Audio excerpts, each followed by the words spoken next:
Hey everybody, welcome to the Lila Rose Show. It has been several months since I have done this podcast. We finished season 1 last year, and now this is the first episode of season 2.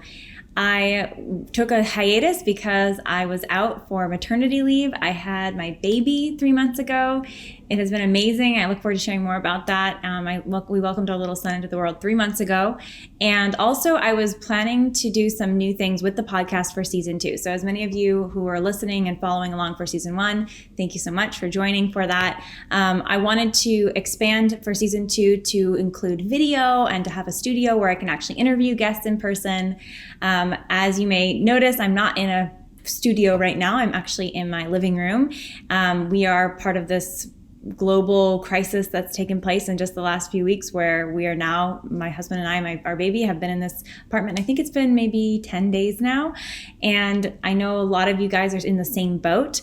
But I wanted to get started with the podcast regardless, because I was planning on doing this late May and there's so much to talk about. So thank you for bearing with me, and I'm excited to cover a lot of stuff in the coming weeks. I'm going to try to do this weekly with everything going on. I'm going to see if I can keep that going, but we'll talk at the end of this episode about some of the things that you can expect, some of the great topics we'll be covering, and folks we will be looking to interview in the next coming weeks. But for today, I wanted to talk about coronavirus. Of course, it's all over the news. It's impacting virtually everybody. It's a global pandemic. COVID-19, almost no one had heard of this just a few months ago, but now everyone has heard of it. And, India is completely shut down, shelter in place for all 1.4 billion citizens of India. China, this disease, it appears, started in Wuhan, China, and there were thousands of deaths and tens of thousands affected. If you're in the United States, I'm here in Los Angeles. We've been sheltering in place in Los Angeles by order of the mayor and the governor of the state for over the last week. And many of you across the country have received similar orders from mayors or governors. And then the president of the United States has said that we should practice social distancing for the end until the end of this month. And then there will probably be an update about what should be done next to try to slow the spread or flatten the curve of the disease. There is a lot that I could say about this issue, about this crisis that's affected so many people. There's a lot of debates happening about it, and how serious it is. Is it worth these strident measures that the government is taking? Is it enough? Concerns about overwhelming our medical system. I don't want to get into that though, because a lot of that are things outside of our control. I do not envy the position of an elected official right now, of a public health official who has to make really tough calls with limited information, because this virus is brand new. COVID-19 has not been studied for months or years or decades. It's really just entered the world scene just the last few months, and just entered the United States in just the last several weeks. So I don't want to talk too much about that. What I want to focus on are the things that we can control. And again, this is not to say that we don't have an impact.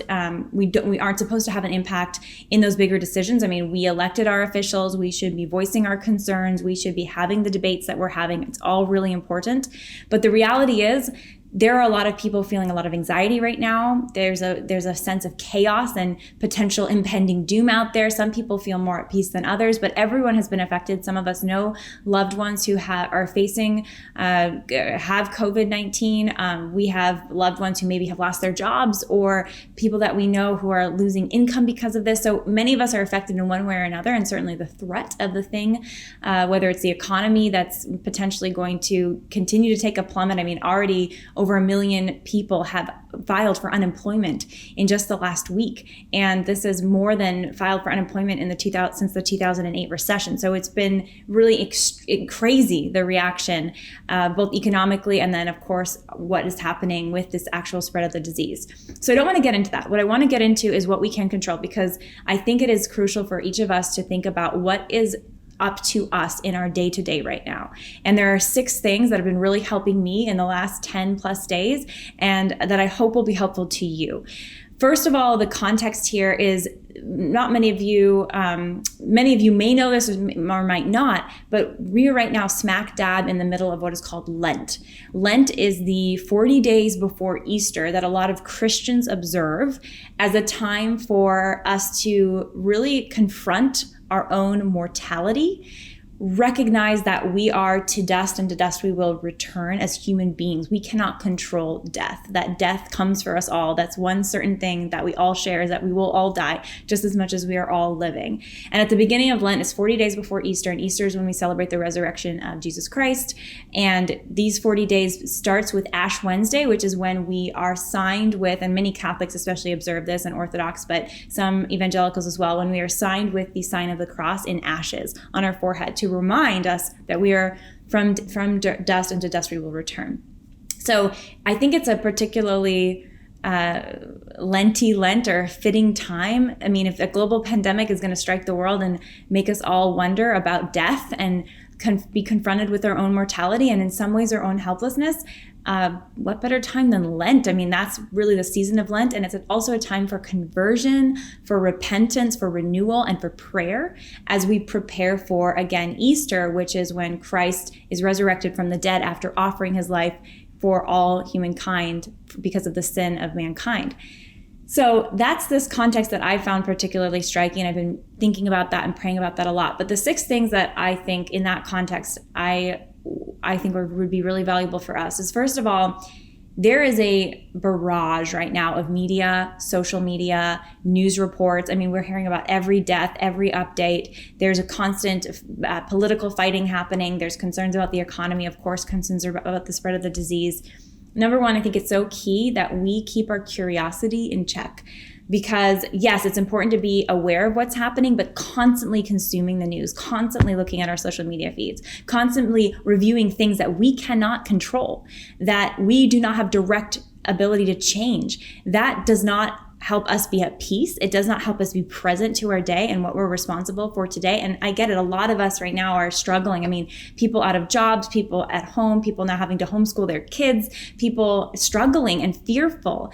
But constantly consuming media, constantly looking at the headlines is not going to bring us peace. It's going to bring us anxiety. I mean, there are people dying every day, not just from COVID, but people dying from car accidents, people dying from natural causes, people dying from cancer. If we read a headline about every time somebody died, we would be overwhelmed. We're not made to be able to take in that kind of information. We're only made to be able to deal with what's in front of us today.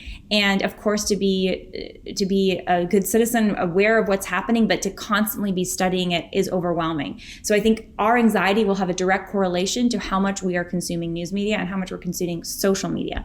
So I think keeping our curiosity in check, turning it off and going about our day, I think is crucial for the next coming weeks or months, for however long this lasts. And we will get through this. This is not going to last forever.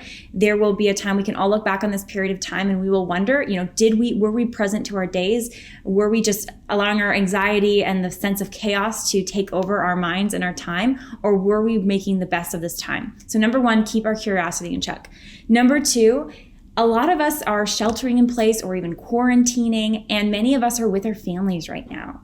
And, that is really special time because this might be a time where, because we're not allowed to go out, largely speaking, we don't have the distractions or the busyness of our typical schedule, we have all this time physically with our family or with our loved ones. And even if we don't have that time, we are here sitting in our apartments or our homes, and we can FaceTime them or we can reach out to them.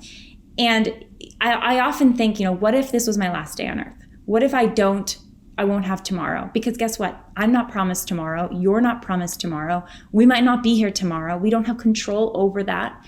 And what am I going to do with today then? Am I going to use today to love the people placed in my life and to serve them and to really be present with them, look them in the eyes, ask them how they're doing, do something fun with them, enjoy them, appreciate them?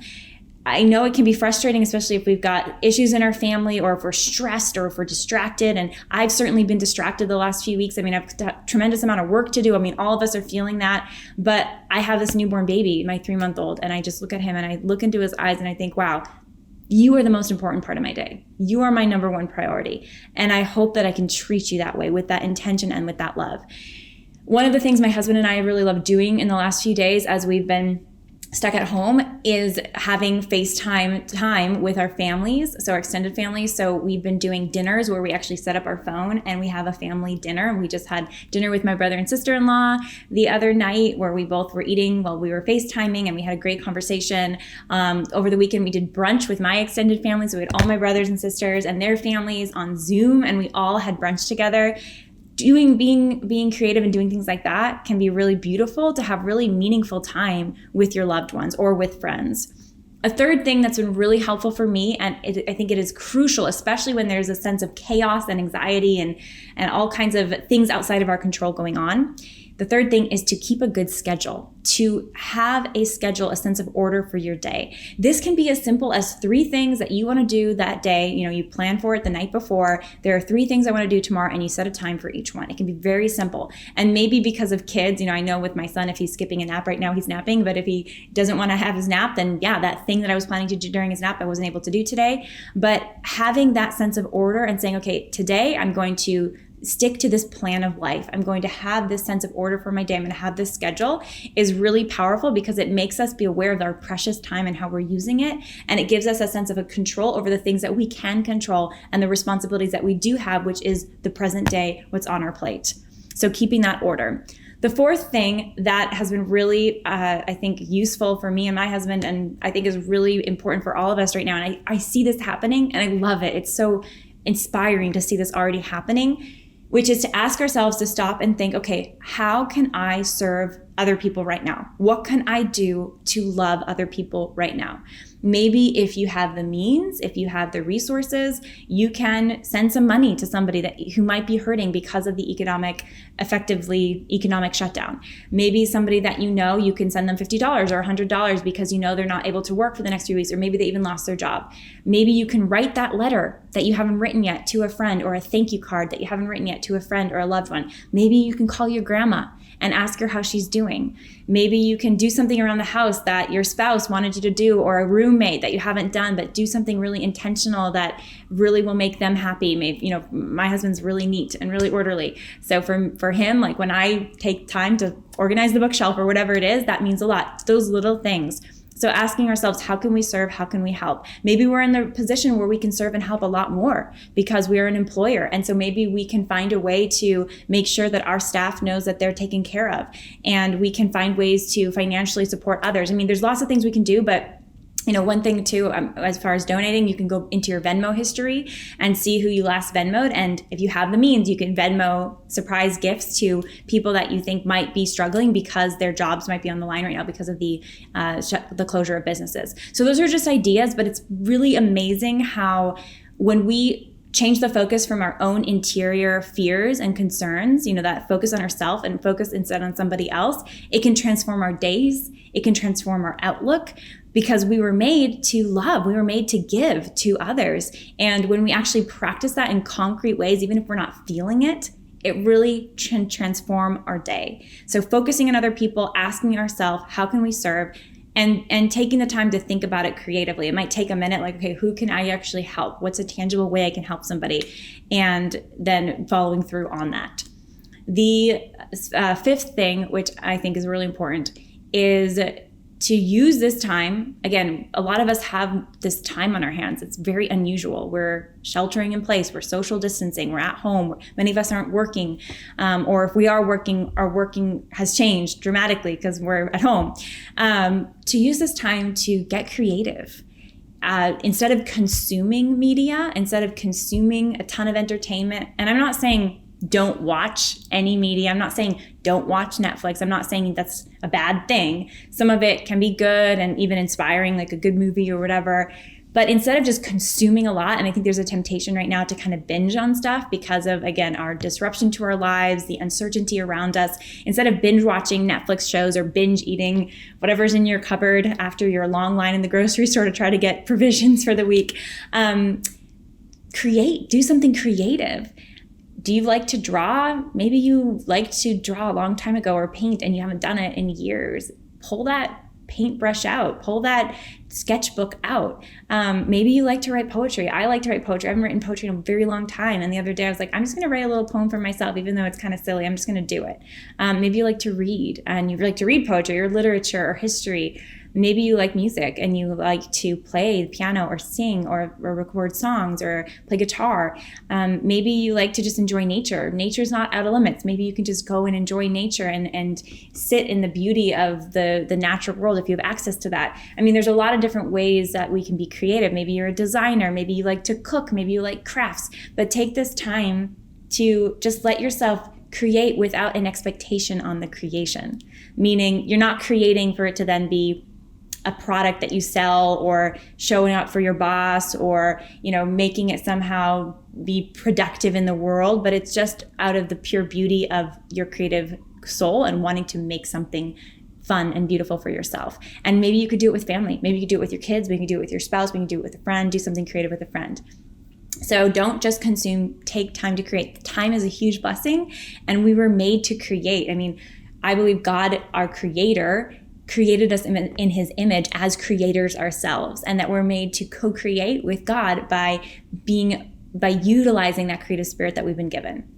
The last thing, and I've talked about this before on other podcasts, and I talk about it on social media a fair amount, but this is something that has changed my life dramatically over the past 10 plus years. And I can't stress enough how important it is, but then also, and how simple it is, but then also how difficult it can be. And what this is prayer. And prayer, meaning setting a timer, literally setting aside a chunk of time and taking that time to say, I'm going to pray. And you might think, okay, it sounds nice, but what do you mean by prayer? I mean, that can mean a lot of things to a lot of people. I think the most direct, simplest definition is prayer is conversation with God and rawness, realness with God. So sitting down and actually telling him completely where we're at, what we're thinking, what's inside of us. It's also discovering who God is. I mean, God, I believe, is perfect love. He is the author and creator of all life. He loves us. He saves us. And to spend time to thank him, to spend time to meditate on how good he is. Think about these transcendentals like goodness, truth, and beauty, which are who God is made up of all these things. We pick at these ideas, but really that's a person, that's God. So marvel at that perfection that God is and that love that God is. To ask him for help if we're feeling stressed, ask him for relief, ask him for support. If there's something we need, ask him for it. To say that we're sorry. I mean, we screw up every day. I screw up every single day. I mean, I won't speak for you. I know I do. And telling God I'm sorry, explaining this is where I'm at. I'm sorry for my shortcomings, and asking him for help to do better. It can be very simple, like a child. I mean, think about what your child, or think about when you were a child, or if you have a niece or a nephew, like how simple children are when they communicate. That's how we are meant to be with God. Just be real and true to what is in our hearts, and trusting of him. I mean, I think a part of prayer too is trust that he hears us, trust that he loves us, trust that he has the power to forgive and to heal us. So taking that time to pray can be as simple as setting a timer. Can be as simple as setting a timer for 10 minutes and saying, okay, I'm going to do these 10 minutes. Sometimes it's really helpful to have a spiritual book with our prayer, or for me, Bible. I'm a Catholic Christian, so reading the Bible, reading a spiritual book. One that I really love, a friend of mine gave it to me recently, shout out to Christine, is a book on spiritual discernment of the Spirits by Dan Burke. And you can actually pray for Dan because he is right now in ICU because of coronavirus, COVID-19. So pray for him, but that's a wonderful book. I will be sharing more book ideas and resources in the description of this podcast and on social media of books that we can read, spiritual books, or just other books that might be useful, or resources. But taking time to pray every day is incredibly powerful. It's changed my life. And there will be 1,000 reasons why not to pray. And this is why I believe, I know that Satan is real, evil exists, Satan is real, just like God is real, and wants to do anything he can to keep us going in the frenzy of our own thoughts, in our own emotional realities and complexities, in our own fears, or our own kind of drive to achieve things, as opposed to stopping and taking time for prayer. there will always be something else to do. It's funny, sometimes when I sit down to do my prayer, it's like, okay, now I'm hungry, I want to go eat something, or now I have to send that one more email or respond to that one more text. And it's like, no, just stop. Take that time to pray. It can be so difficult. Your whole day can go by and you're like, wow, when did I pray? Did I pray at all? And I think it's crucial with prayer, just like with any relationship, to actually stop and do the prayer instead of being like, well, I just kind of prayed in my mind as I went about my day. Well, that's good too, but taking that time to stop and pray. So take time to pray. I mean, again, we should have a lot of time for it right now. We are in our homes, and yes, I know many of us are juggling a ton of stuff, but taking that time right now, I think it always is so important, but it will be very especially powerful and important now.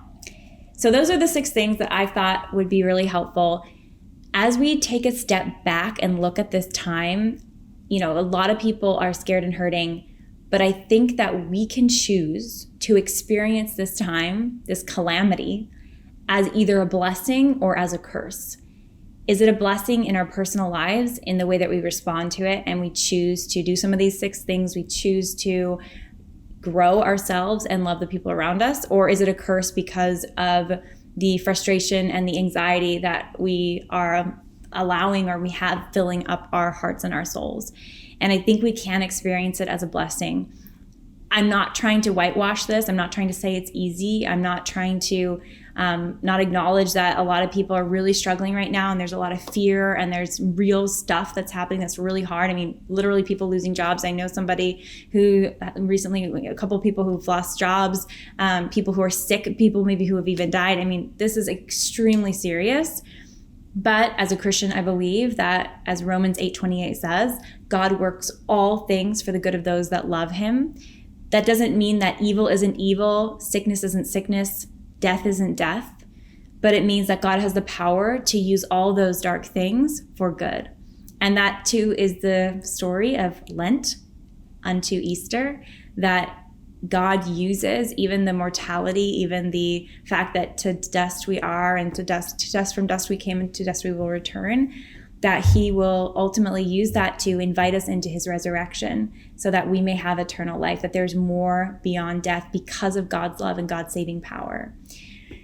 In upcoming episodes, I'm going to try to do this weekly. A few topics I'm going to cover. I just wanted to let you guys know, especially if you have ideas for me of things you want me to make sure I talk about with these topics. And you can contact me at thoughts@lilaroseshow.com or via Instagram. I try to respond. There's a lot of messages I sometimes am not able to get to, but I try to read most of them, if not all of them. The topics I'm going to get into are my birth story. I know a lot of women right now who are expecting babies, and this is kind of a crazy time to be having a baby. I get that, and it can be overwhelming, but they're all champs, and I want to share some of the things that helped me during my labor and delivery process that I hope are helpful, as well as my birth story. I am also going to be doing an episode on homeschooling, because I was homeschooled. Some of you might know that. And I am one of 8 kids, and all my siblings were homeschooled. So my mom is basically, and my dad are experts. And also my husband is also one of 8 kids, and he was also homeschooled. And so both of them I'm hoping to interview on the podcast. And then I'm also planning to do an episode on financial well-being and what to do if you lose your job or lose income, interview an expert about that, about what we can do to be smarter financially or to deal with really tough challenges financially. And I think I hear a baby. That was great timing because I'm wrapping up. He's waking up from his nap, so I'm going to go get him. But thank you all so much for tuning in. I'm really excited about this season. I'm looking forward to getting into a legit studio in the future and having legit guests in studio. But for now, we'll do it long distance remotely while we're social distancing from home. Have a wonderful rest of your day. God bless, and we'll talk to you soon. Oh, and don't forget, you can always review the podcast and rate it, give it 5 stars on iTunes, and share it because that will help the podcast reach more people. Thanks so much, guys.